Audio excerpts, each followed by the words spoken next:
When three cruel bullies chase a new black girl through her quiet suburban neighborhood, they think she's alone, helpless, and easy to scare. But just as they close in on her driveway, two massive military dogs explode from the shadows, stopping the bullies cold with teeth bared and eyes locked. What starts as a simple walk home turns into a shocking showdown, shaking the entire neighborhood. And when a twisted video surfaces online, painting her as the villain, the world turns against her overnight. But these bullies' families have secrets buried deep. Can one brave girl and her loyal dogs expose the truth before powerful enemies destroy her family for good? Before we go any further, comment where in the world you are watching from and make sure to subscribe, because tomorrow's story is one you don't want to miss. Maya Bell stood in the driveway, watching the moving truck pull away. The late August heat pressed down on her like a heavy blanket, making her cotton t-shirt stick to her back. Their new house wasn't big or fancy, but its white siding and navy shutters looked neat against the backdrop of tall Georgia pines. "That's the last of them," Sergeant Luther Bell said, setting down a box labeled "Kitchen" on the front porch. His dark skin glistened with sweat, but his posture remained military straight, despite his 67 years. "Ready to see your room, Maya?" She nodded, trying to ignore the prickling sensation of being watched. Across the street, a woman in yoga pants had stopped watering her flowers to stare at them. When Maya caught her eye, the woman gave a quick wave and hurried inside. "Yes, sir," Maya replied, grabbing a lighter box of her clothes. The wooden steps creaked under her feet as she followed her grandfather into their new home. The interior was cooler, though not by much. They'd need to get the AC running soon. Maya's footsteps echoed through empty rooms as she climbed the stairs to the second floor. Her bedroom faced the backyard, with a window seat perfect for reading. She set down her box and ran her hand along the pale blue walls. "It's nice," she said, more to convince herself than anything else. Moving from their old apartment in Atlanta hadn't been her choice, but after her grandmother passed away last spring, Sergeant Bell had decided they needed a fresh start. A sharp bark from outside made Maya jump. She rushed to the window, relief flooding through her at the familiar sight of Valor and Echo in their temporary kennel. The two German shepherds wagged their tails when they spotted her. "They're settling in just fine," her grandfather said from the doorway. "Once we get the fence checked, they can patrol the yard properly." Maya smiled at his choice of words. Even retired, her grandfather never stopped thinking like a military canine handler. "Can I let them out now? They've been cooped up all morning." "Let's meet some neighbors first," he said. "Don't want to startle anyone before proper introductions." As if on cue, the doorbell rang. Maya followed her grandfather downstairs, where he opened the door to find a middle-aged white couple standing on their porch with a covered dish. "Welcome to Willow Creek," the woman said, her smile a little too wide. "I'm Susan Matthews, and this is my husband Dave. We're 3 houses down." She thrust forward what looked like a casserole dish. "Thought you might be hungry after moving all day." "That's mighty kind of you," Sergeant Bell said, accepting the dish with a polite nod. "I'm Luther Bell, and this is my granddaughter Maya." Maya noticed how Susan's eyes darted between them, lingering a beat too long. Dave shifted his weight from foot to foot. "We, noticed you have dogs," Dave said, gesturing toward the backyard. "Big ones." "Yes, sir," Sergeant Bell replied evenly. "Retired military working dogs, both fully trained and certified." "Oh, military." Susan's smile wavered slightly. "How interesting." "Well, just so you know, the HOA has strict rules about pets, dangerous breeds and all that." "They're not dangerous," Maya said quickly. "They're really well trained." "I'm sure they are, sweetie," Susan cut in with a patronizing tone that made Maya's jaw clench. "We just want everyone to feel safe in the neighborhood." "Safety is my priority too," Sergeant Bell said firmly. 25 years as an Army K-9 handler taught me that well enough. An awkward silence followed. Maya heard distant laughter and turned to see a group of teenage boys walking past the house. They slowed down to stare, whispering among themselves before continuing on. "Those must be some of your new classmates," Susan said brightly. "Willow Creek High has a wonderful student body. Very traditional values." Maya's stomach tightened at the way Susan emphasized those last words. Her grandfather must have sensed her discomfort because he straightened up even more. "Thank you for the welcome," he said. "We should get back to unpacking." After the Matthews left, Maya helped her grandfather put away dishes and arrange furniture until the sun began to set. Finally, he nodded toward the backyard. "Go on and check on Valor and Echo. They've been patient long enough." Maya didn't need to be told twice. She hurried outside, where the evening air had cooled slightly. The backyard was decent-sized, surrounded by a wooden fence that her grandfather had already inspected twice. Valor and Echo whined excitedly as she approached their kennel. She opened the gate, and they bounded out, pressing against her legs in greeting. Despite their impressive size and training, they were gentle with her, as always. "Good boys," she murmured, scratching behind their ears. Echo licked her hand while Valor surveyed their new territory, his ears alert to every sound. More laughter drifted from the street. Those boys again, passing by for the second time. Maya tensed, but Valor and Echo's presence made her feel secure. She watched them explore the yard, their powerful bodies moving with grace and purpose. Standing there in the growing dusk, Maya felt a small measure of peace settle over her. Whatever challenges this new place might bring, she wasn't facing them alone. Maya's alarm buzzed at 6 a.m. sharp. She lay in her new bed for a moment, listening to the unfamiliar sounds of morning in suburbia. Birds chirping, a car starting somewhere down the street, and the steady breathing of Valor and Echo, who had slept in her room last night. "First day," she whispered to herself, pushing back the covers. The dogs lifted their heads, watching as she picked through moving boxes for her carefully chosen outfit. Dark jeans and a purple top that her grandmother had given her last Christmas. In the bathroom, Maya took extra time with her hair, making sure each twist was perfectly neat. Her reflection stared back at her, brown eyes serious beneath carefully shaped eyebrows. She touched the small gold necklace at her throat, another gift from her grandmother, and took a deep breath. Downstairs, she found Sergeant Bell already in the kitchen, dressed in his usual pressed khakis and polo shirt. The smell of eggs and toast filled the air. "Morning, baby girl," he said, sliding a plate in front of her as she sat down. "Ready for your first day?" Maya poked at her eggs with her fork. "I guess so." Her grandfather sat across from her, his own plate untouched. "Maya, look at me." She met his steady gaze. Even after retiring, he carried himself with the same quiet authority he'd had in uniform. "You're stronger than you know," he said. "Your grandmother saw it. And I see it too. Don't let anyone make you doubt yourself." Maya nodded, throat tight at the mention of her grandmother. "And remember," he continued, "Valor and Echo are here if you ever feel unsafe. I've already spoken with the school. They know about our situation, and you have permission to call me immediately if anything happens." "Yes, sir," Maya said, managing a small smile. "But I don't think I'll need to. It's just school, right?" Her grandfather's expression remained serious. "Sometimes the quietest places hide the most danger. Keep your eyes open and your head high." After breakfast, Maya grabbed her backpack and gave each dog a quick pat goodbye. They whined softly, as if sensing her nervousness. The walk to the bus stop took exactly 7 minutes.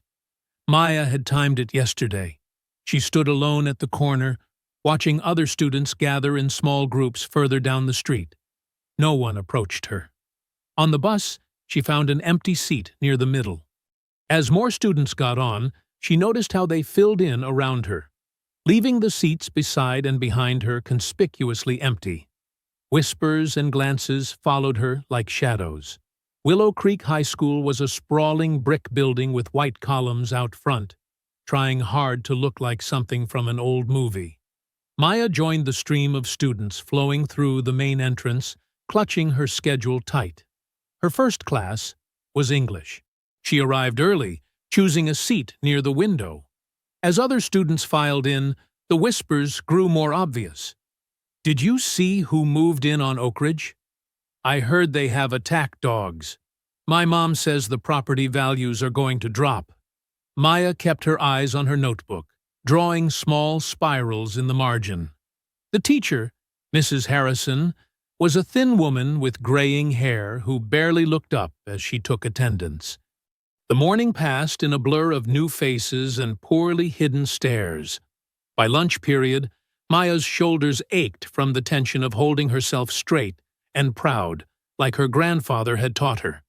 The cafeteria was a sea of circular tables, most already claimed by clearly established groups. Maya found an empty spot at the end of a table near the wall. She unpacked her lunch, another thing her grandfather had insisted on, not wanting her to have to stand in line the first day. That's when she heard them. "Well, look who it is." The voice was loud enough to carry. Maya looked up to see 3 white boys approaching her table. The one in front was tall and athletic-looking, wearing a football jersey. He had the kind of smile that wasn't really a smile at all. "I'm Chad," he announced, stopping right in front of her table. "Chad Thompson. And these are my friends Kyle and Derek." He gestured to the other 2, one stocky with a crew cut, the other lanky with a permanent sneer. Maya said nothing, focusing on her sandwich. "That's some interesting hair you've got there," Chad continued, his voice carrying across the now quieting cafeteria. "Must take a lot of work to get it to do." "Whatever that is." Kyle, the stocky one, snickered. "Yeah. What do you call that style, anyway?" "Probably doesn't wash it," Derek added, pulling out his phone. "Hey, maybe we should document this for the school paper. New students' unique fashion choices." Maya felt her cheeks burn as she heard the click of Derek's camera. Around them, other students were turning to watch, some giggling, others just staring. "And that complexion," Chad went on, leaning closer. "Must be hard to find makeup that matches, huh? Do they even make your shade at the mall?" Maya's hands trembled slightly as she packed up her barely touched lunch. Her grandmother's voice echoed in her head. "Don't let them see you cry, baby. That's what they want." She stood up slowly, keeping her face carefully blank, despite the hot tears threatening behind her eyes.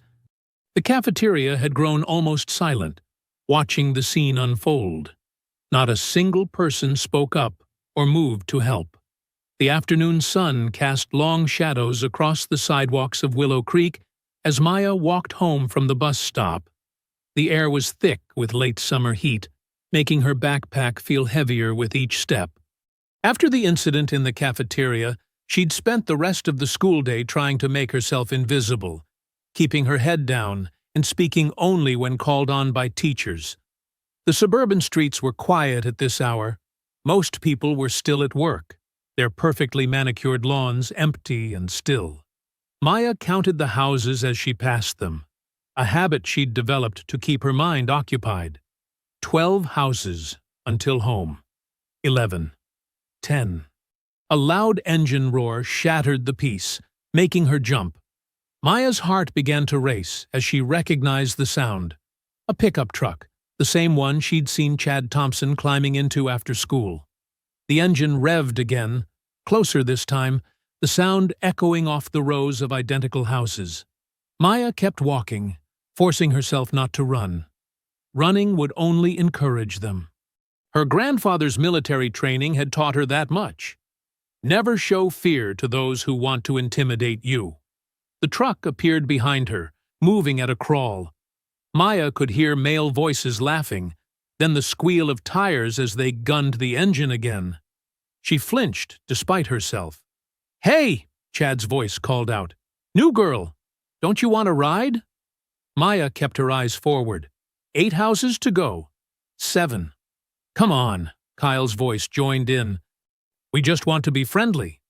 The truck crept alongside her now. Maya could see it in her peripheral vision. A red Ford F-150, lifted high on oversized tires. Chad was behind the wheel, with Kyle in the passenger seat and Derek in the back. "What's wrong?" Derek called out. "Too good to talk to us?" Maya's hands tightened on her backpack straps. 6 houses. 5. The truck revved again, pulling slightly ahead of her before slowing to match her pace. Maya could smell the exhaust, feel the rumble of the engine in her chest. "Maybe she doesn't speak English," Kyle suggested, loud enough for his voice to carry clearly. "Do you understand us? Should we speak slower?" 4 houses. 3. Chad gunned the engine again, making the truck lurch forward before braking hard. Maya stumbled slightly, her heart pounding. She could see her house now, the familiar shape of it offering both relief and new anxiety. She didn't want them to know where she lived. "Look at her run away," Derek taunted, "just like her kind always does." 2 houses. The truck surged forward once more, tires squealing against asphalt. Maya watched it speed past her house and around the corner, the sound of their laughter trailing behind it. She stood at the end of her driveway for a moment, trying to steady her breathing. Her hands were shaking as she pulled out her house key. The front door opened before she reached it. Sergeant Bell stood in the doorway, his expression concerned. Valor and Echo flanked him, their ears perked forward, attentively. "Maya?" he called out. "Everything all right?" She climbed the porch steps, fighting to keep her voice steady. "I'm fine, Grandpa."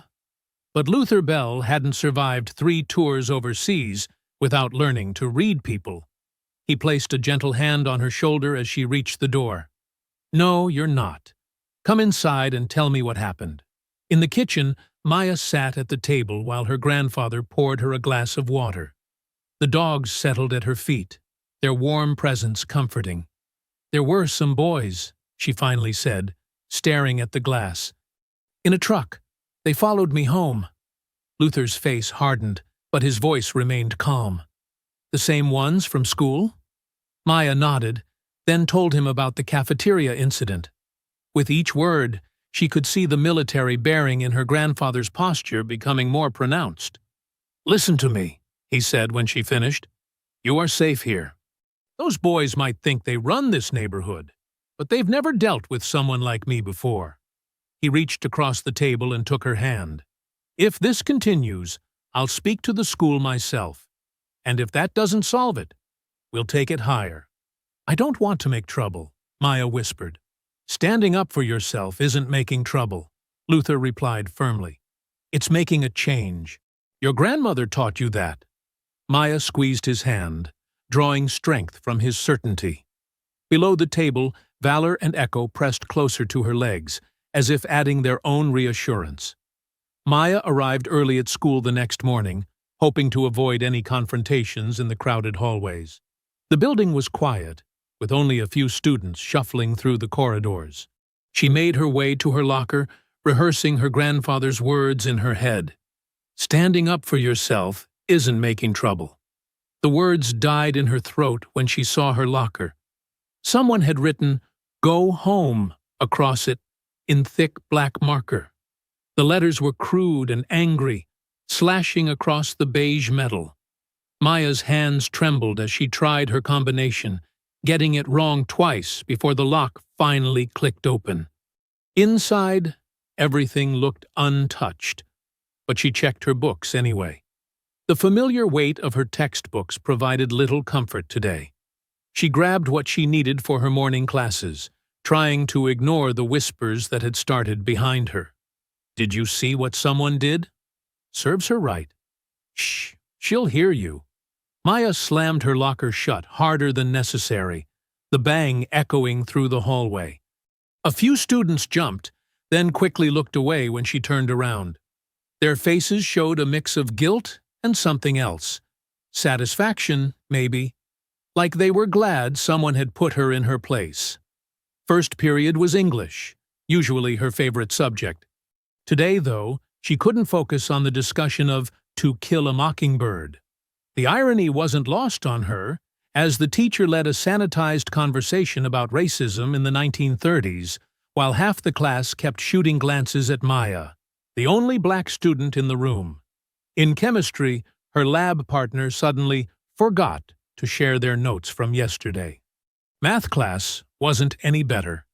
When Maya raised her hand to answer a question, someone in the back muttered, "Know-it-all," just loud enough to be heard. The teacher acted like she hadn't heard anything.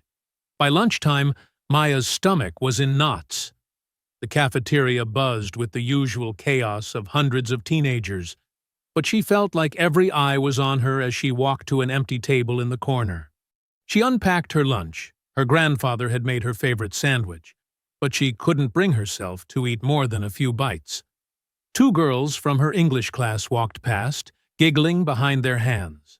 "I heard she sicked her dogs on some kids yesterday," one whispered, not bothering to keep her voice down.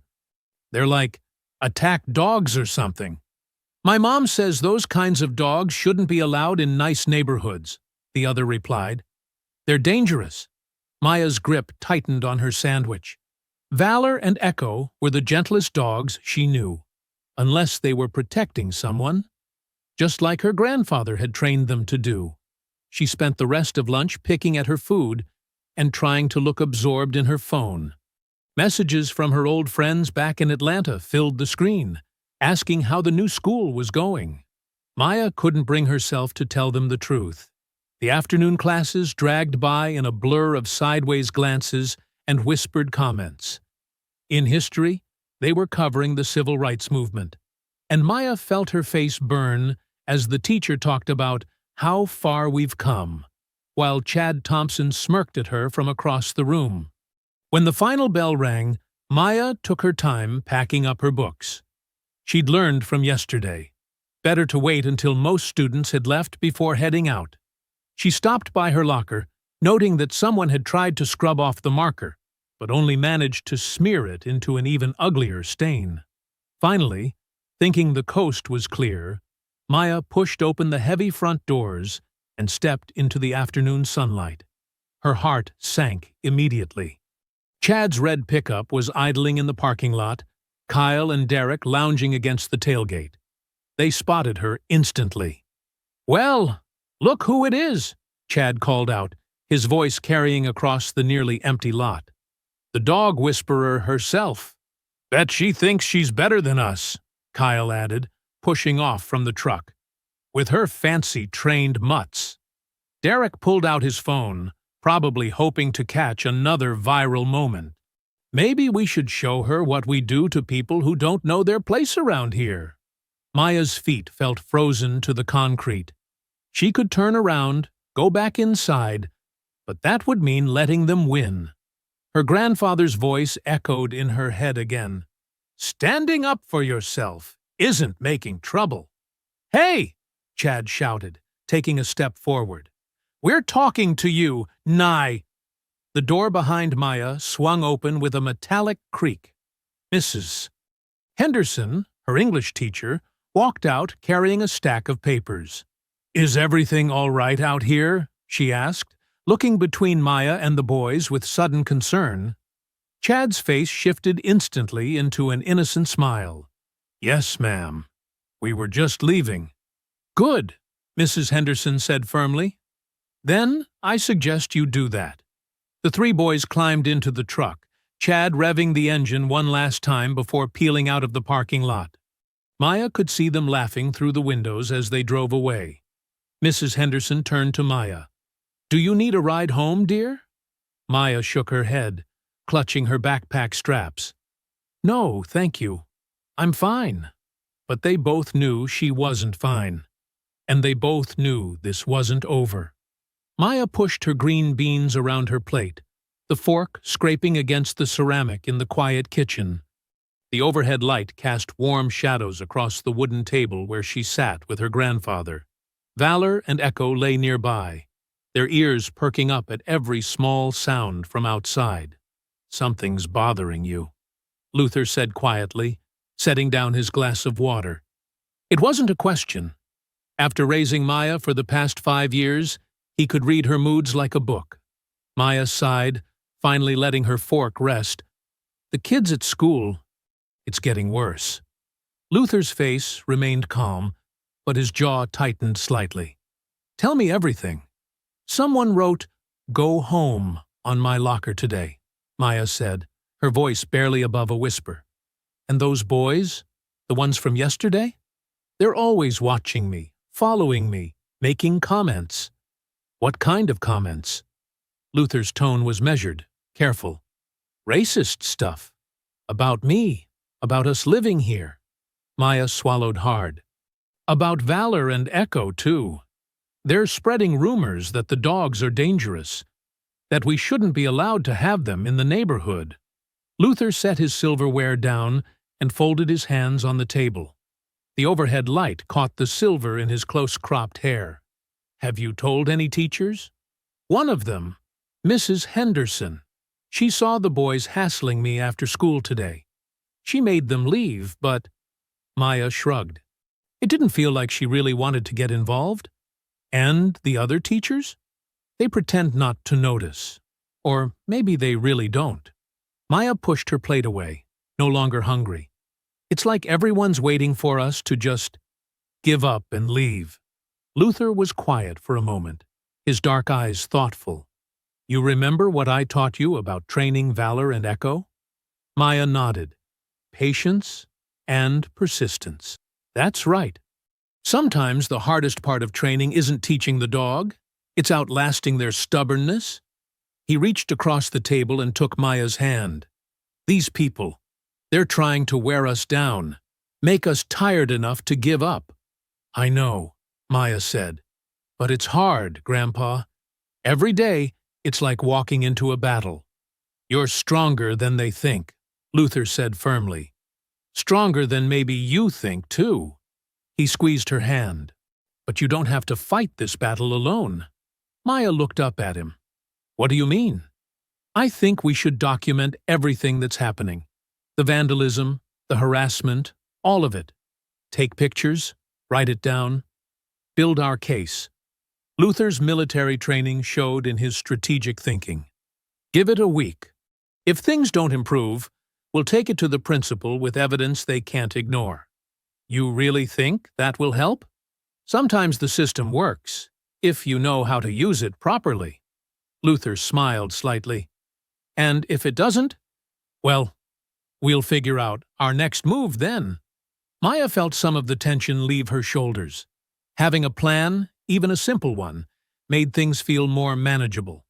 Okay, 1 week. In the meantime, Luther added, you keep your head high. Don't let them see you're scared. But don't do anything to provoke them either. We'll handle this the right way. Maya nodded, pushing back from the table. I'm going to start on my homework. Leave your plate, Luther said. I'll clean up tonight. In her room, Maya tried to focus on her algebra problems, but her mind kept wandering. The dogs had followed her upstairs, and their presence was comforting. Valor lay across her doorway, while Echo settled near her desk, both alert and protective. After an hour of half-hearted studying, Maya walked to her window. The full moon hung low and bright over the suburban landscape, casting silver light across the neat lawns and identical houses.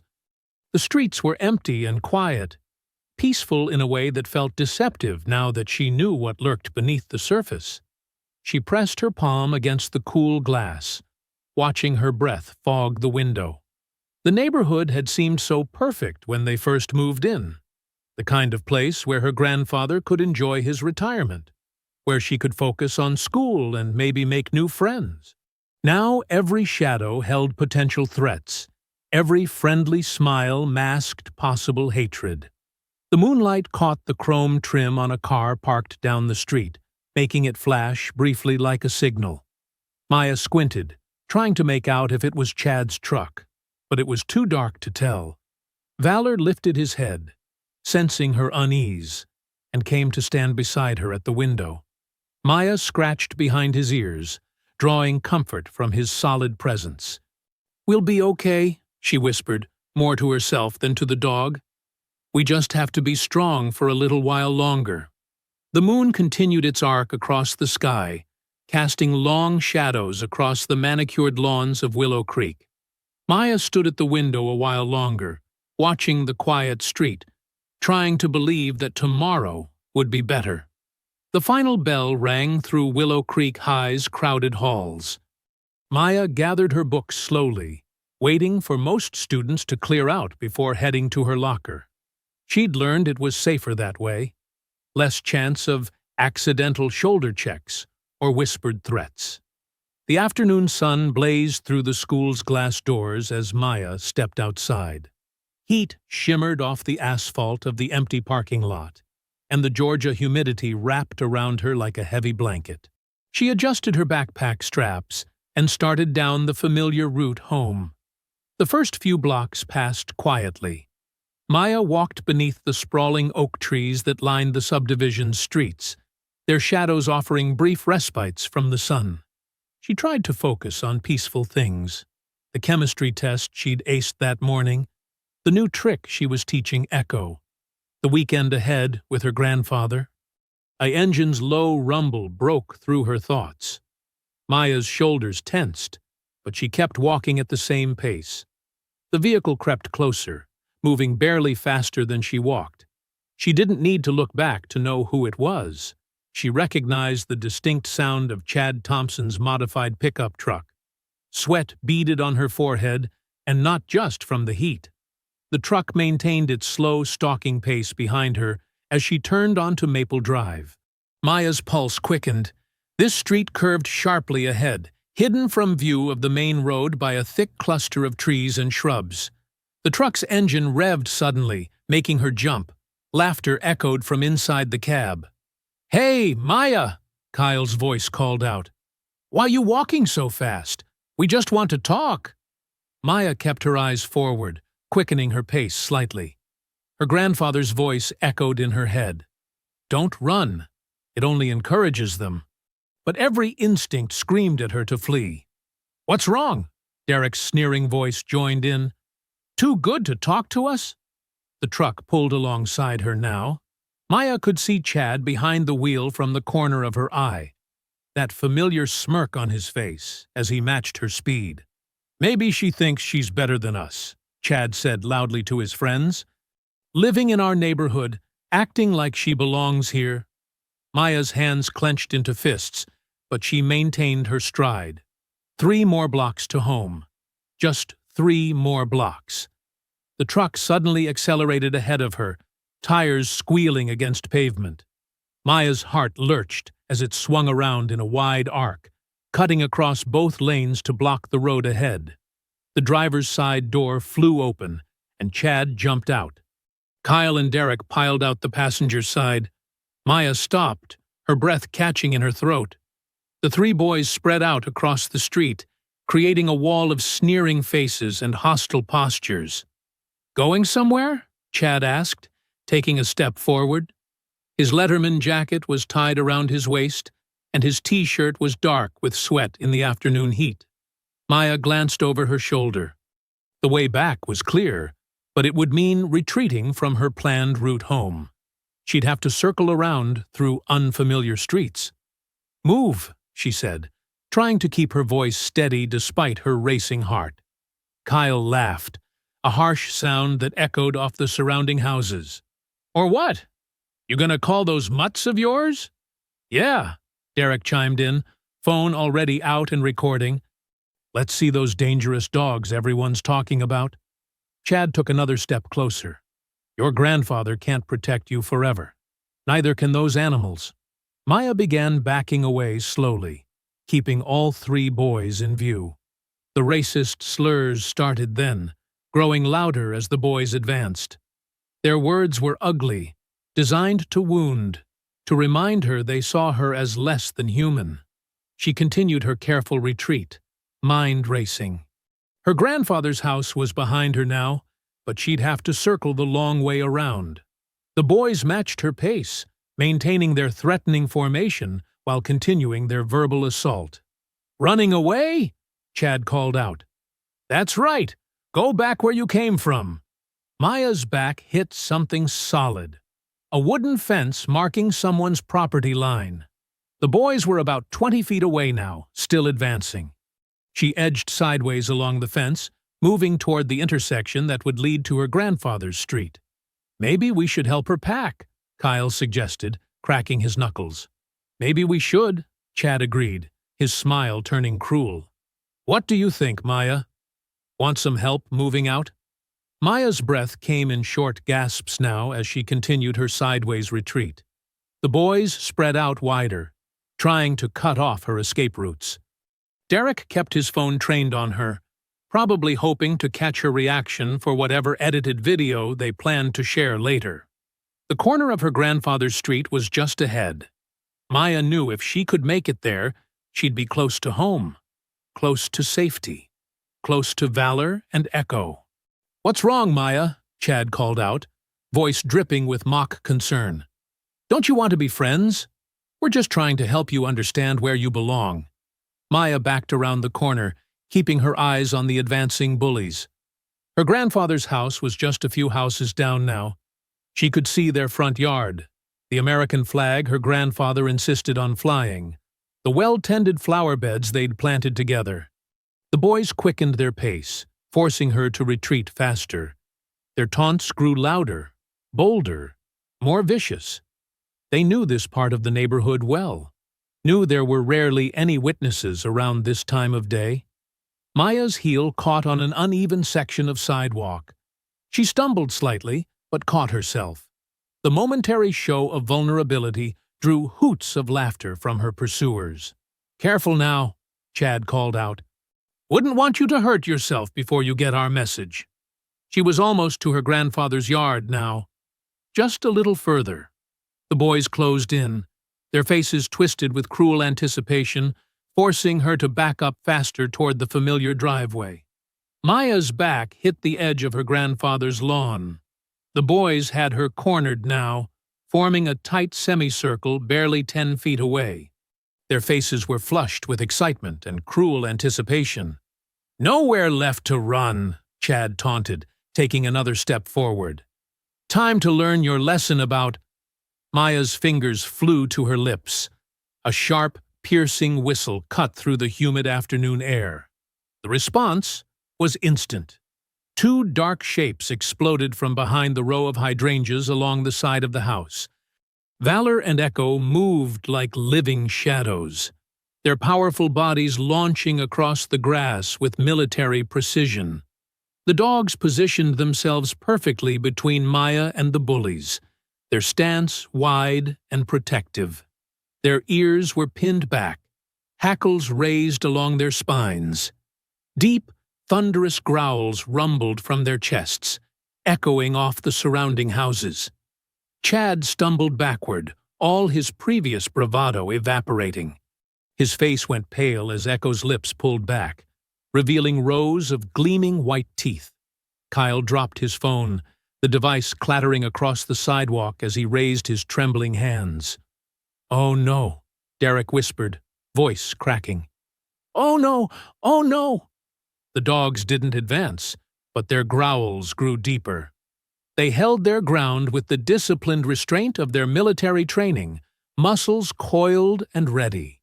Valor's dark eyes tracked every tiny movement the boys made, while Echo's focused gaze never left Chad's face. Maya stood tall behind her protectors, heart still racing but chin lifted.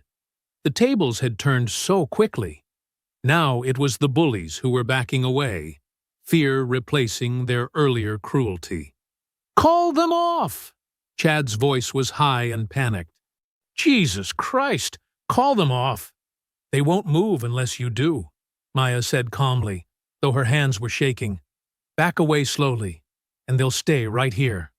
Kyle was already retreating, nearly tripping over his own feet. "Chad, man, let's go.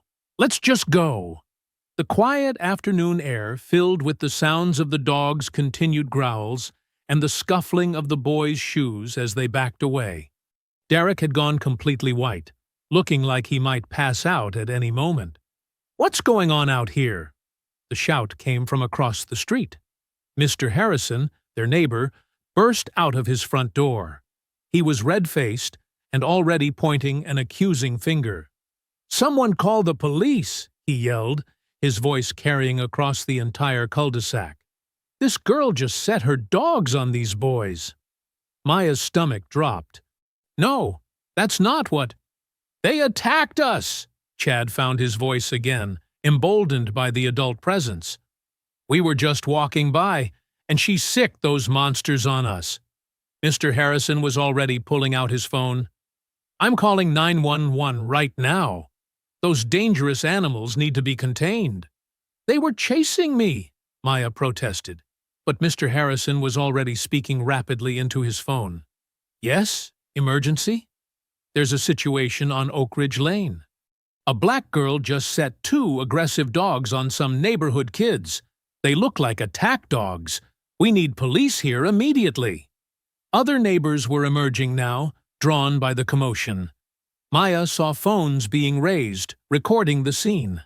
But they were only capturing the aftermath. The dogs still in their protective stance, the innocent boys looking scared. "Please," Maya tried again. "They were threatening me." "The dogs were just—" "Keep those animals back!"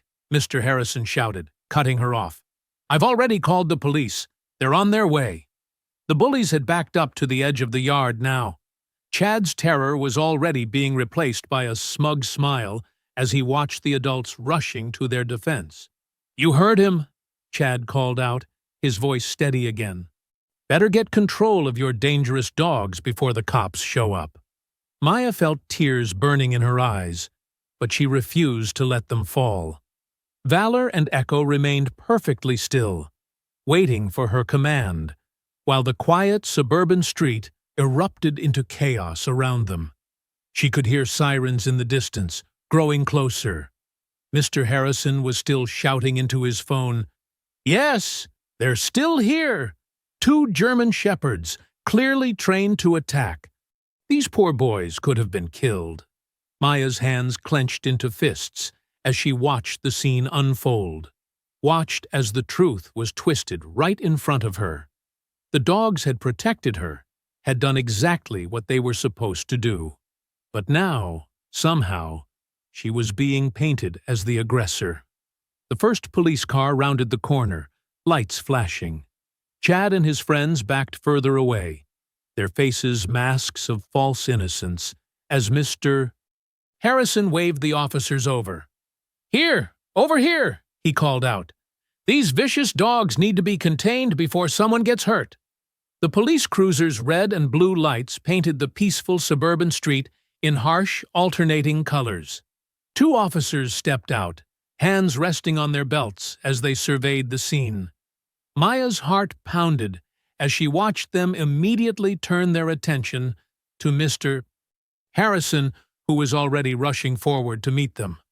"Officers, thank goodness you're here," Mr. Harrison called out, pointing toward Maya and the dogs. "Those attack dogs nearly mauled these boys." "That's not true," Maya's voice cracked with desperation. "They were chasing me. They cornered me right here on my own lawn." The taller officer, his nameplate reading Matthews, barely glanced in her direction. Instead, he focused on Chad and his friends, who had mastered looking shell-shocked and innocent. "You boys okay?" Officer Matthews asked, his tone gentle and concerned. "We were just walking by," Chad said, his voice trembling perfectly. "And she whistled, and these huge dogs came charging at us." The second officer, Peterson, turned toward Maya's house. "Who owns these animals?" "I do." Luther's deep voice carried across the lawn as he emerged from the front door, his movements measured and calm despite the chaos. "I'm Sergeant Luther Bell, retired Army K-9 handler. These are my trained service dogs." "Sir, you need to get those dogs under control immediately," Officer Peterson demanded, his hand shifting to rest on his weapon. Luther's jaw tightened, but he kept his voice steady. "Valor, Echo, heel." The dogs immediately responded, moving to sit at attention by his side, though their eyes remained fixed on the bullies. "Grandpa, please tell them," Maya pleaded. "Those boys were following me, threatening me. The dogs were protecting me." "Sir, we're going to need you to leash those animals," Officer Matthews cut in, completely ignoring Maya's words. "Animal control is already en route." Luther reached slowly into his pocket and pulled out 2 leashes. "Officers, these dogs are highly trained military animals. They responded exactly as they're supposed to when they detected a threat to my granddaughter. If you'll just listen. The only threat here was those dogs attacking innocent kids," Mr. Harrison interrupted. More neighbors had gathered now, forming a loose circle around the scene. Many had their phones out, recording everything. "We need to see registration records for both animals," Officer Peterson demanded. "Of course," Luther replied calmly. "They're inside. But first, I think we need to hear what actually happened here." "Maya." The sound of another vehicle approaching cut him off. A white van with "Animal Control" emblazoned on the side pulled up to the curb. "No," Maya whispered, her voice breaking. "No, please, they didn't do anything wrong." A uniformed animal control officer stepped out, already pulling out catch poles. "We got a report of aggressive dogs attacking minors?" "These dogs didn't attack anyone," Maya shouted, tears finally spilling down her cheeks. "They saved me. Why won't anyone listen?" But the officers were already moving forward, directing Luther to hand over the leashes. Maya watched in horror as Valor and Echo were led toward the van, their proud heads held high even now. "You can't take them!" Maya screamed, starting forward. Luther caught her arm, holding her back gently but firmly. "Please, they're trained military dogs. They were protecting me."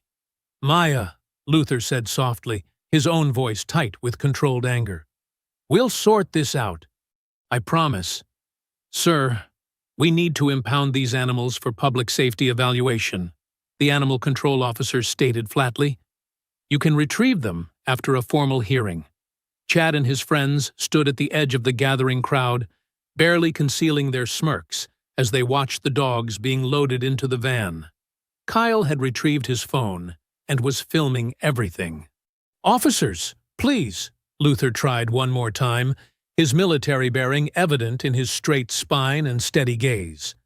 "I have all their documentation. These dogs have years of service records. They're highly trained and responded to a legitimate threat to my granddaughter. If you'll just—" "Sir, this is non-negotiable," Officer Matthews cut him off. "The animals need to be evaluated after an incident like this. You can present your documentation at the hearing." Maya buried her face in her grandfather's side, sobbing as she heard the van's doors slam shut. Through her tears, she could see neighbors shaking their heads, whispering among themselves. Mr. Harrison stood with his arms crossed, nodding in satisfaction. "You'll be hearing from the Homeowners Association about this," Mr. Harrison called out. "Dangerous animals like that have no place in our neighborhood." The animal control van pulled away, carrying Valor and Echo with it. Maya felt like her heart was being torn out as she watched them disappear around the corner. Her protectors, her friends, taken away while the real threats stood free, surrounded by sympathetic adults who refused to hear the truth. The police officers were already turning away, speaking in low voices with Chad and his friends, asking if they wanted to press charges. The crowd of neighbors began to disperse, many still filming with their phones, their whispers carrying across the quiet street. Maya looked up at her grandfather through tear-filled eyes. Luther's face was set in stone, but she could see the muscle working in his jaw, could feel the tension in his body as he held her close. They stood alone in their front yard, watching as their peaceful suburban dream crumbled around them, replaced by the harsh reality of what they were truly up against. Maya sat at the kitchen table, her hands wrapped around a mug of untouched hot chocolate that had long since gone cold. The house felt empty without the click of dog nails on the hardwood floors, without Valor's watchful presence or Echo's gentle head resting on her knee. Luther paced the kitchen, his phone pressed to his ear, his normally calm voice edged with frustration. "Ma'am, these are trained military service animals with complete documentation. They responded exactly as they were trained to do when—" He stopped, listening, his free hand clenching into a fist. "No, you're not understanding.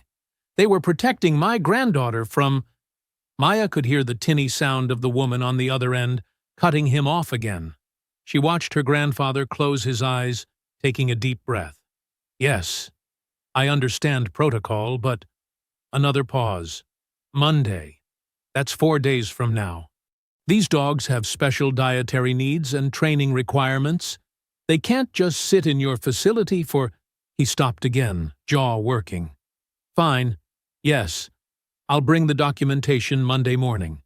He ended the call and set the phone down carefully on the counter, though Maya could tell he wanted to throw it. "They won't listen?" she asked softly, already knowing the answer. "They're following procedure," Luther replied, spitting the words out like they tasted bad. "Won't release the dogs until after a formal hearing. Won't even let me see them until Monday." Maya's phone buzzed on the table. She'd been ignoring the notifications for the past hour, but something made her look this time. Her stomach dropped. "Grandpa," she whispered, turning the phone so he could see. "Look." On her screen was a TikTok video, already gaining thousands of views. The footage, clearly shot by Kyle, showed only the moment Valor and Echo charged forward, their teeth bared. It was edited to start right there. No sign of the boys following her, cornering her, threatening her. The caption read, "Crazy girl sets attack dogs on innocent kids in peaceful neighborhood." Luther leaned in, his expression darkening as he read the comments flowing in. "Those dogs should be put down. This is why those people don't belong in nice neighborhoods. Bet she trained them to attack white people. Time to call the HOA and get them out." Maya's hands shook as she scrolled. The video had already been shared to local Facebook groups and community forums. Each repost added more twisted details, more hateful speculation. "They're lying," she said, her voice small. "They're making it look like, I know, baby girl." Luther pulled out a chair and sat beside her, placing his strong hand over hers. "But we've got truth on our side, and I've got some calls to make." Maya's phone kept buzzing. The video was spreading faster now, reaching neighborhood watch groups and local news tip lines. A notification showed Mr. Harrison had shared it to the Willow Creek Community Forum with a long post about dangerous elements threatening their children. "Look at these comments," Maya whispered, unable to stop reading despite the pain each one caused. "They're saying we should be arrested, that we planned this, that we're terrorists." Luther gently took the phone from her hands and set it face down on the table. "Maya, look at me." She raised her eyes to meet his steady gaze. "What do we know about truth?" he asked, his voice carrying the same strength it had when he first taught her to work with Valor and Echo. "Truth stands," she replied automatically, reciting the lesson he'd taught her so many times. "That's right, truth stands. They can edit videos, spread lies, try to twist everything around, but truth stands." He squeezed her hand. "We're going to fight this, the right way, with dignity, with evidence, and with truth."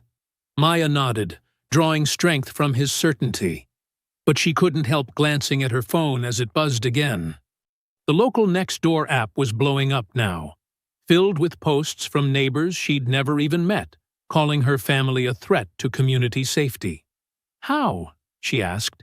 "How do we fight when nobody wants to hear our side?" "We document everything," Luther said firmly. "We gather evidence. We find allies. We use the system the right way."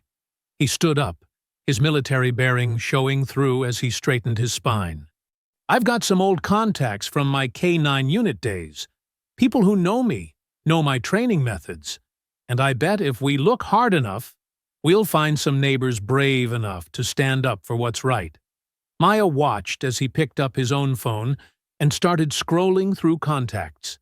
It was nearly midnight now, but she could see from his expression that he didn't plan on sleeping until he'd set their defense in motion. "What about Valor and Echo?" she asked, her voice catching. Luther paused his scrolling to look at her, his eyes softening. "We'll get them back.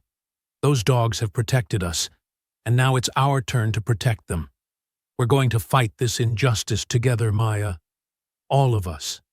She nodded, sitting up straighter in her chair. On her phone, the hate continued to pour in, but her grandfather's words echoed in her mind. Truth stands. Maya's steps echoed through the empty hallway as she arrived early, hoping to avoid the crowds. Her shoulders were tight, braced for whatever the day might bring. The fluorescent lights buzzed overhead as she approached her locker, only to stop short. Someone had taped printed copies of the viral video screenshots all over it. Below them, in thick black marker, "Dog girl attacks innocent kids." Her hands trembled as she tore down the papers, crumpling them into balls. The sound of approaching voices made her work faster, her heart pounding. "There she is," a girl's voice carried down the hall. "The one who tried to get Chad and them killed." Maya kept her eyes down, focusing on working her locker combination. More footsteps approached, more whispers. "I heard those dogs were like trained attack weapons. My mom says they should arrest her whole family. Can't believe they let someone like that come to our school." Maya grabbed her books and slammed the locker shut, turning to find a wall of hostile faces. Some students quickly looked away. Others stared openly with disgust or fear. A few recorded her with their phones. In first period English, nobody would sit near her. Her usual desk partner had moved across the room, leaving an empty circle of seats around Maya. Even the teacher seemed uncertain, their eyes skipping over her during discussion. By lunch, the whispers had grown bolder. As Maya walked through the cafeteria carrying her tray, conversation stopped and started like waves. "Probably trained those dogs to attack white people. My dad's on the HOA board. Says they're getting eviction notices ready. Should have stayed in whatever ghetto they came from." A foot shot out, catching Maya's ankle. She stumbled, her tray clattering to the floor. Laughter erupted around her as milk soaked into her shoes.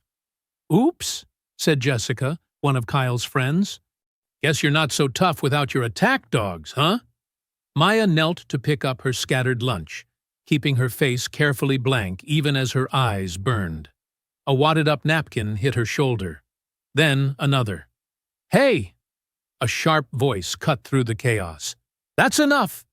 Ms. Franklin, the school counselor, strode through the cafeteria. The napkin throwing stopped immediately. The black woman's heels clicked purposefully on the tile as she reached Maya's side. "Anyone I catch participating in harassment will be dealing with immediate disciplinary action," she announced, her voice carrying across the now quiet room. She helped Maya up. "Come with me, sweetie. Let's get you some fresh lunch." In Ms. Franklin's office, Maya sat with a new tray while the counselor made a phone call. "Mr. Bell, this is Ms. Franklin from Willow Creek High. I think we need to have a conversation about what's happening with Maya." "Yes, I agree. Can you come in now?" 20 minutes later, Luther arrived, still wearing his work clothes from his security job. Ms. Franklin closed her office door and pulled the shade. "First," she said, sitting behind her desk, "I want you both to know I've seen the full story making rounds on social media, and I don't believe it for a second. I've worked with enough students to know when something's being twisted." Maya felt some of the tension leave her shoulders. Finally, an adult who would listen. "Thank you, ma'am," Luther said. "We appreciate that. However, Ms. Franklin continued, folding her hands, "I need to be honest about what you're up against here. Chad Thompson's father is the HOA president. Kyle Briggs's mother sits on the school board. The Collins family has been here for 3 generations and practically owns half the businesses in town. So, they get away with anything, Maya said bitterly. They're used to it, Ms. Franklin agreed, but that doesn't make it right. I've seen too many families like yours get pushed out because nobody stood up to these people. She leaned forward. I want to help. I've already started documenting the harassment I've witnessed today. Luther nodded slowly. We'd appreciate any support you can offer, Ms. Franklin. Maya's been dealing with their bullying since day 1, but now with the dogs taken, I heard about that. Ms. Franklin's expression darkened. Classic move. Twist the victim into the aggressor. They'll try to use the HOA bylaws about dangerous pets to force you out. They've done it before. Before? Maya asked. To the Johnsons, last year. They had a rescue pit bull. One complaint about the dog looking aggressive. And suddenly, they were drowning in fines and violations until they had to move. She shook her head. But your case is different. You have military documentation for those dogs, training records, service history. We can fight this. We intend to, Luther said firmly. Good. Ms. Franklin pulled out a notebook. Now, Maya, I need you to tell me everything that's happened, from the beginning. Every incident, every threat, every witness. We're going to document it all. Maya straightened in her chair, drawing strength from the presence of 2 adults who finally believed her. As she began to speak, Ms. Franklin's pen moved across the page, recording truth to stand against the lies. The evening sun cast long shadows across Oak Ridge Lane as Maya and Luther walked door to door. Most neighbors peered through windows but wouldn't answer. Others opened their doors just wide enough to say, "Sorry, can't help," before quickly shutting them again. This is useless, Maya muttered after their 10th rejection. Her feet ached, and the weight of the day's harassment sat heavy on her shoulders. Don't lose heart, Luther said, his voice gentle but firm. Truth has a way of coming out. He checked his notepad. Mrs. Patel is next. She's usually home around this time. They approached a neat 2-story house with carefully tended flower beds. Wind chimes tinkled softly on the porch. Maya remembered seeing Mrs. Patel tending her garden when they first moved in, offering a friendly wave. Luther pressed the doorbell. Through the decorative glass panels, they saw movement inside. After a long pause, the door opened partially, secured by a chain. Yes? Mrs. Patel's dark eyes darted between them nervously. Good evening, ma'am, Luther said, keeping his voice low and respectful. I apologize for disturbing you. We're trying to gather evidence about what happened with my granddaughter yesterday afternoon. Mrs. Patel glanced up and down the street. I saw something on the community Facebook page. That video doesn't show the whole truth, Maya said, trying to keep the frustration from her voice. Those boys were chasing me. They had me cornered. Mrs. Patel's expression softened as she looked at Maya. I know, she said quietly. I saw it happen. Maya's heart jumped. You did? The woman nodded, then unlatched the chain. Please, come inside quickly. They followed her into a living room filled with the scent of curry and warm spices.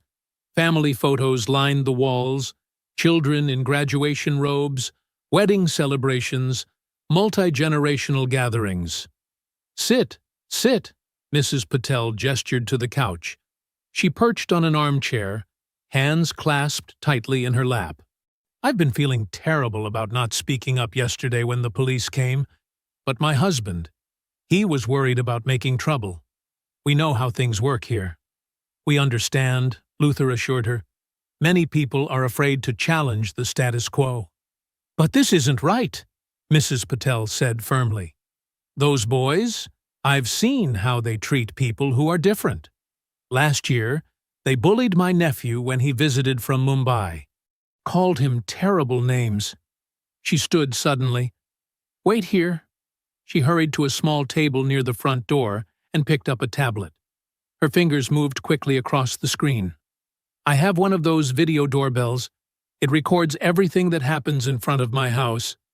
She sat between them on the couch. Look. The footage showed Maya walking past Mrs. Patel's house, head down, moving quickly. Moments later, the three boys appeared, following her, their postures aggressive. The camera's microphone picked up their taunts clearly. "Hey, dog girl, where you running to? This ain't your neighborhood. Maybe we should teach her a lesson." Maya flinched at their voices. Luther's jaw tightened. The video continued, showing Maya backing away as they advanced, cornering her against the edge of her yard. Only then did the dogs appear, responding to her whistle. "This proves they were the aggressors," Luther said. "May we have a copy of this footage?" Mrs. Patel nodded, but her hands trembled slightly as she worked to export the video. You won't tell them it came from me?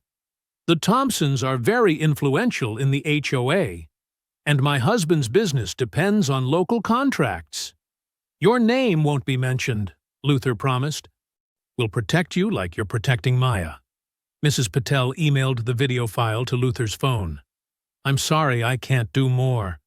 When we first moved here 10 years ago, we faced similar problems. Not as bad, but we learned to keep quiet, to blend in. She looked at Maya. Sometimes I'm ashamed of that choice. You're helping now, Maya said softly. That means a lot. They thanked Mrs. Patel and left through the back door at her request, cutting through her garden to reach their own yard. Once inside their kitchen, Luther immediately forwarded the video to 2 contacts. Ms. Franklin will know how to use this through proper channels at school, he explained as he typed. And Pastor Grant has been leading anti-racism efforts in this county for 20 years. He'll know how to bring this to light without putting Mrs. Patel at risk. Maya watched the last rays of sunlight fade outside their window. The yard felt empty without Valor and Echo patrolling it. But for the first time since the incident, she felt something like hope stirring in her chest. They had proof now. Real proof. The Willow Creek Community Clubhouse buzzed with angry voices as Maya and Luther walked through its double doors. Every head turned to stare. The room was packed, with people standing along the walls and clustering near the refreshment table. Maya's stomach tightened at the hostile glares. Luther placed a steady hand on her shoulder, guiding her to 2 empty seats near the back. He carried his laptop bag, holding it close. The projector screen was already pulled down at the front of the room, ready for the HOA's usual slideshow of violations and complaints. Just remember, Luther whispered, we have the truth on our side. Roger Thompson stood at the podium, his expensive suit and carefully styled hair projecting authority. Chad sat in the front row between Kyle and Derek, all 3 boys wearing identical smirks. Their parents flanked them, faces set in expressions of righteous anger. I call this emergency meeting to order, Roger announced, his voice carrying effortlessly through the room. We're here to address a serious safety concern in our community. He clicked through several slides showing Valor and Echo, freeze-framed from Chad's edited video to look as menacing as possible. Gasps and murmurs rippled through the crowd. These dangerous animals were brought into our peaceful neighborhood without proper disclosure, Roger continued. Last week, they were unleashed on 3 of our children. That's not true, Maya said, her voice shaking but clear. Roger's eyes narrowed. Young lady, you'll have your turn to speak. As I was saying, these dogs represent a clear violation of our HOA bylaws regarding dangerous breeds and aggressive animals. He gestured to a stack of papers. I have here multiple witness statements describing the attack. We'll be voting tonight on whether to classify these animals as dangerous, requiring their permanent removal from our community. Maya felt tears burning behind her eyes. Luther squeezed her hand. Furthermore, Roger went on, we'll be discussing appropriate fines for this violation as well as the possibility of eviction proceedings if the situation isn't rectified immediately. Murmurs of approval rippled through the crowd. Chad turned in his seat to smirk at Maya. Now, before we move to a vote, does anyone wish to speak on this matter? Roger's tone made it clear he expected no opposition. Luther stood slowly, his military bearing evident in his straight spine and steady gaze. I do. Roger's lip curled slightly. Mr. Bell, while we appreciate your perspective, the video evidence is quite clear. Is it? Luther moved toward the front of the room, laptop in hand. Because I have some evidence of my own to share. We've all seen the video, Roger said dismissively. There's no need. Not this video, Luther interrupted, his voice firm. He reached the podium and opened his laptop. This is unedited security footage from yesterday afternoon, showing exactly what happened before the dogs appeared. Roger's face tightened. This meeting agenda has already been set. According to HOA bylaws, Section 7.3, Luther said calmly, any resident has the right to present relevant evidence at emergency meetings. He looked Roger in the eye. You wouldn't want to violate the bylaws, would you, Mr. Thompson? A few people chuckled nervously. Roger's jaw clenched, but he stepped aside. Luther connected his laptop to the projector. The room darkened, and the footage began to play. Maya watched the color drain from Chad's face as the video showed him and his friends following her down the street. Their cruel taunts echoed through the clubhouse speakers, making several people shift uncomfortably in their seats. This ain't your neighborhood. Maybe we should teach her a lesson. The footage continued, crystal clear, as the boys cornered Maya against her yard. Only then did Valor and Echo appear, responding to her whistle of distress. Complete silence fell over the room. Maya could hear her own heart pounding as the video ended. Mrs. Thompson had her hand pressed to her mouth. Kyle's mother was staring at her son in horror. Derek's father looked like he might be sick. Luther's voice cut through the silence. The dogs did exactly what they were trained to do: protect someone in danger. They never attacked. They simply stood their ground until the threat retreated. He turned to face the crowd. Now, shall we discuss who the real dangerous elements in this neighborhood are? Roger Thompson stood frozen at the podium, his carefully constructed narrative crumbling before his eyes. For the first time since Maya had seen him, he had nothing to say. The silence stretched on, heavy with shock and shame, as the truth played over and over on the screen behind them. The silence shattered as Pastor Grant rose from his seat near the middle of the room. His commanding presence drew every eye as he moved deliberately toward the front. Brothers and sisters, he began, his deep voice resonating through the clubhouse, what we've witnessed here tonight isn't just about dogs or HOA violations. This is about something far more sinister. He turned to face the crowd, his expression grave. For months, I've been collecting testimonies from families of color who've faced similar harassment in Willow Creek. Mysterious fines, selective enforcement of rules, anonymous threats. He pulled out a thick folder, and the pattern always leads back to the same people. Roger Thompson's face reddened. Now, wait just a minute. No, Mr. Thompson, you've done enough talking. Pastor Grant's voice carried steel beneath its calm surface. Did you think nobody would notice how you've used HOA regulations to target specific families? How every family that's been forced out in the last 2 years has been either Black, Hispanic, or Asian? Phones appeared throughout the crowd, recording as Pastor Grant laid out his evidence. Through the windows, Maya spotted the distinctive lights of news vans pulling into the parking lot. This isn't just about my granddaughter, Luther added, standing beside Pastor Grant. It's about every family that's been driven away by your abuse of power. A reporter from Channel 5 News slipped through the door, camera crew in tow. More followed, their presence sending ripples of tension through the room. "These are baseless accusations," Roger sputtered, but his usual confidence had vanished. "The HOA simply enforces our community standards. Like the standard that got the Martinez family fined for their grandmother's medical equipment in the driveway?" Pastor Grant countered. "Or the standard that forced the Wongs to remove their traditional garden decorations while allowing identical items in other yards?" The cameras swung between Roger and Pastor Grant as more people stood up, finding their voices. "They fined us 3 times for our Christmas lights," Mrs. Patel called out from her seat. "But our white neighbors had the exact same setup. They threatened to put a lien on our house over supposed noise violations," another resident added. "But when the Thompsons throw late-night parties, nothing happens."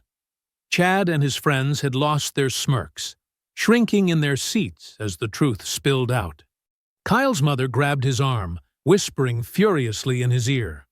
2 police officers appeared in the doorway, their presence sending a visible shiver through Roger Thompson and the other fathers. Maya recognized them, different officers from the ones who'd taken Valor and Echo. "Mr. Thompson," one officer called out, "we'd like to ask you some questions about a pattern of reported harassment." Roger's face went from red to pale. He grabbed his briefcase, knocking over his water bottle in his haste. "This meeting is adjourned. No further comments." "Running away, Roger?" Luther asked quietly. "Just like your son ran when the dogs showed up?" Chad's father spun around, jabbing a finger at Luther. "You haven't heard the last of this, Bell. You'll what?" Pastor Grant interrupted. "File more false complaints? Manufacture more violations?" "The whole world is watching now." The news cameras captured everything as Roger Thompson, face contorted with impotent rage, stormed toward the exit. Kyle's father and Derek's father hurried after him, pulling their sons along. They pushed past the reporters, ignoring shouted questions about discrimination and harassment.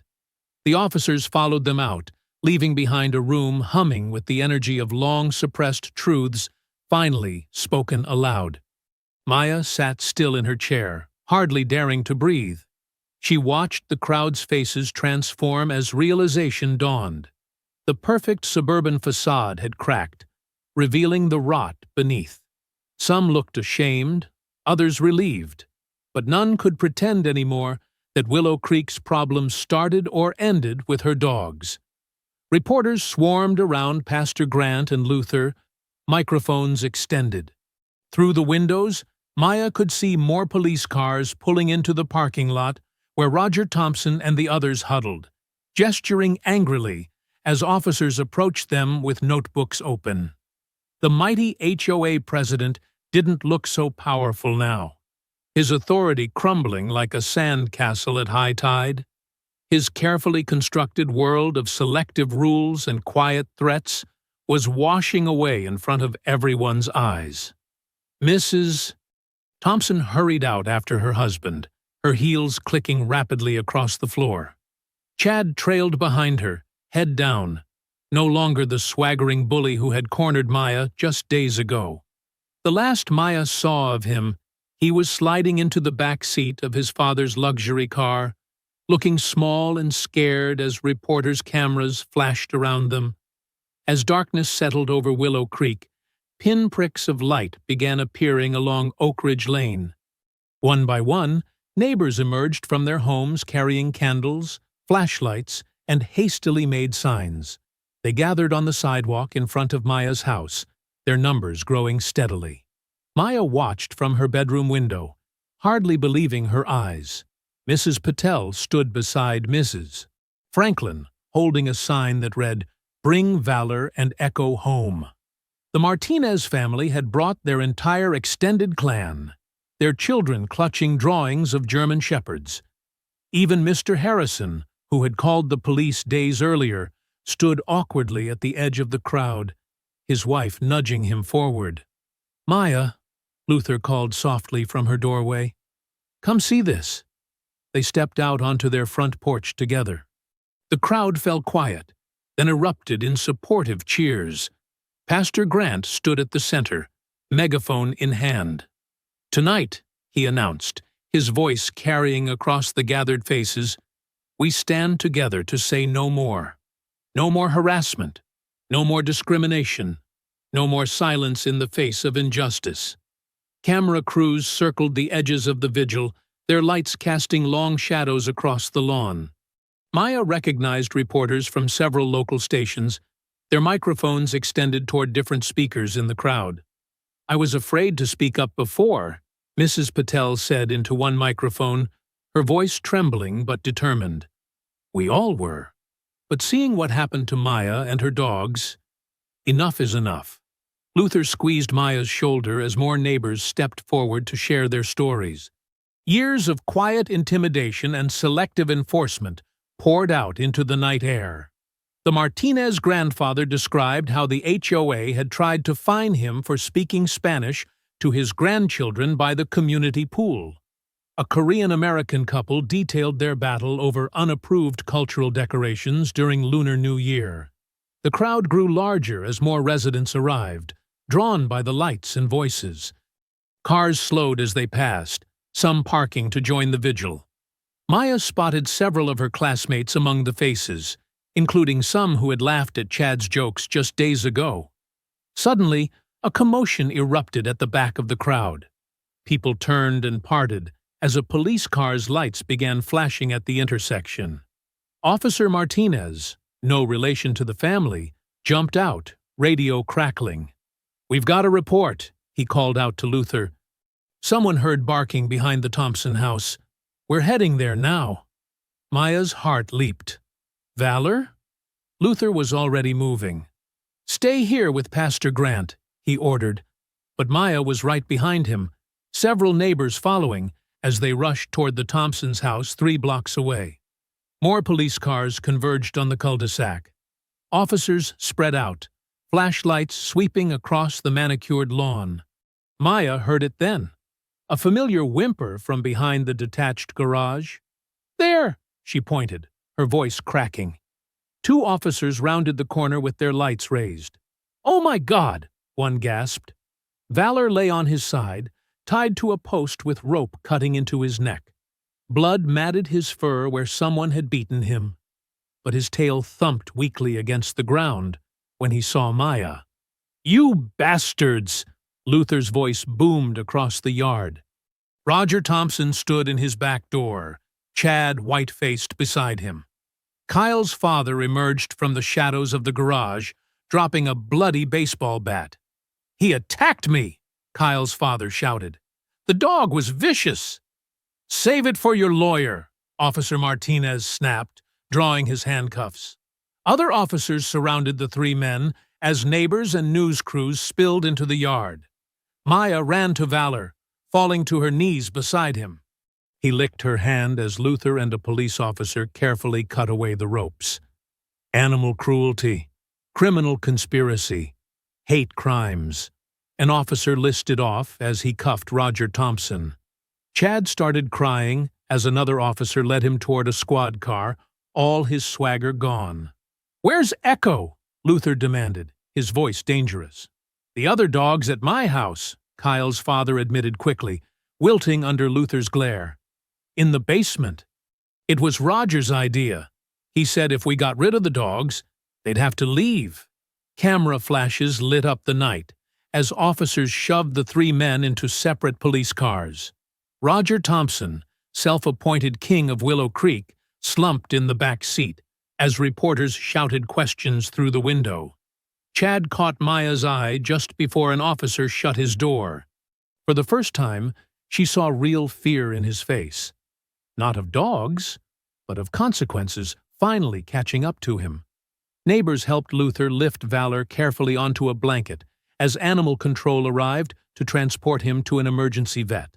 Maya held his head in her lap, whispering that everything would be okay.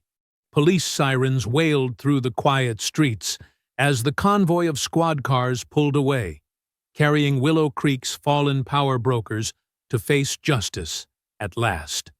The morning sun painted long shadows across Oak Ridge Lane as Maya stepped out her front door, Valor and Echo padding faithfully beside her.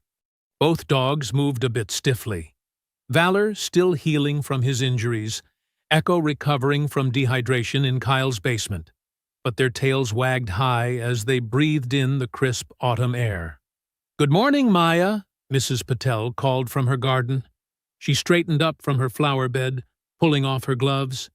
"How are the dogs doing?" "Much better," Maya replied, managing a small smile. The emergency vet had kept Valor overnight, treating his cuts and bruises. Echo had been scared, but largely unharmed.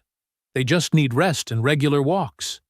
"Those monsters," Mrs. Patel muttered, shaking her head. She crossed her lawn to scratch behind the dog's ears. "I should have spoken up sooner about what I saw. I'm so sorry, dear." As they continued their walk, more neighbors emerged to greet them. The Martinez children ran out to hug the dogs, their parents following with fresh-baked treats. Even Mr. Harrison approached awkwardly, his wife nudging him forward. "I was wrong," he admitted, hands stuffed in his pockets. "What I saw that day, I made assumptions without knowing the whole story. It won't happen again." Maya nodded, not quite ready to forgive but appreciating the effort. Luther had taught her that change starts with acknowledgement. They passed the Thompson house, now quiet and empty. Yellow police tape still marked the garage where they'd found Valor. Maya heard snippets of conversation from other neighbors about Roger Thompson's arrest, making national news. "Did you see the press conference?" one woman asked another. "The DA is charging them with hate crimes, animal cruelty, criminal conspiracy." "Good," her friend replied firmly. "And I heard the school board met in emergency session last night. All 3 boys are expelled, and they're investigating other complaints about racist bullying." Maya's phone buzzed with a text from Ms. Franklin. "Meeting today at 2 p.m. to discuss new anti-harassment policies. The whole administration will be there. Your voice matters." They turned onto the main loop of the subdivision, where workers were taking down the Willow Creek Estates sign. The HOA board had resigned en masse after evidence emerged of years of discriminatory enforcement. A temporary committee of diverse residents, including Luther, would oversee elections for new leadership. Pastor Grant drove past in his car, honking and waving. He'd been instrumental in organizing community support and bringing media attention to the case. Now he was working with civil rights organizations to document similar cases of harassment in other exclusive suburbs. "Maya!" called a familiar voice. She turned to see Sarah Chen, a quiet girl from her history class, jogging over. "I'm really sorry about everything. Some of us are starting a student diversity club. Would you maybe want to help?" Before Maya could answer, more classmates appeared. They clustered around the dogs, asking about their recovery and sharing their own stories of witnessing Chad's bullying but being too scared to speak up. "The whole school's different now," Sarah explained, like people finally woke up. The principal announced mandatory sensitivity training for all students and staff. They passed the community clubhouse, where a sign announced Diversity, Equity, and Inclusion Workshop, Saturday 2 a.m. All residents welcome. Another poster advertised the weekend barbecue, celebrating our whole community. Luther waited on their front porch when they circled back home. He held up his phone, showing a news alert. Local DA announces multiple felony charges in hate crime case. Roger Thompson, Kyle's father, and Derek's father are all facing serious prison time, he explained. The evidence from Mrs. Patel's camera, plus their own social media messages plotting to drive us out. It's all coming out now. Maya sat on the porch steps, both dogs laying their heads in her lap. The morning sun warmed her face as she watched neighbors walking past, waving and calling greetings. Children played freely in front yards, their laughter carrying on the breeze. The fear that had gripped the community was lifting, replaced by something new. Hope, perhaps. Or simply the relief of finally being honest. "You did this," Luther said softly, sitting beside her. "By staying strong. By not letting them break your spirit.